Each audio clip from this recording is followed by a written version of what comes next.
yeroo ammaa kana keessatti nami tokko yuunivarsiitii takkarraa eebbifamee yeroo bahu yoo ka dalagaa apply godhee ka argatuuf dalagaa ka barbaadu ta'e requirementiin yookiin immoo gaafiin biraa ka'aa jira. Gaafii kanaanis wal qabatee nami tokko yoo barumsa saniin fakkeenyaa fi injiinaringii yoo ka ta'u ta'e irratti immoo dabalataan artificial intelligence irra baratu qaba yookiin immoo dandeettii waan sanii qabaatu qaba. Dandeettii artificial intelligence qabaachuu qaba.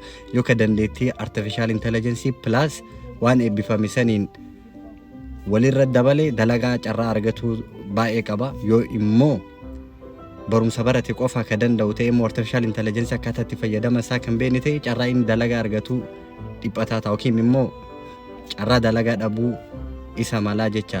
Nami tokko yuunivarsiitii tokko keessatti barumsa fedhallee haa baratu saayid irratti immoo yookiin immoo biratti artificial intelligence barachuun isa irratti dirqama. Kanaanis wal qabatee artificial intelligence namoota baay'ee dalagaa dhabsiisuu jira yookiin immoo take over godhu jira. Dalagaa irraa fuudhu jira. Garuu yoo barumsa tokko barumsa san barattee barumsa san irratti artificial intelligence illee beekumsa artificial intelligence illee irra qabaattee carraan dalagaa argatu kan keetii akka maree haay ta'aa jechaadha. Kanaanis wal qabatee artificial intelligence barachuun yookiin immoo barsiisuu hin dhaabina baradhaa.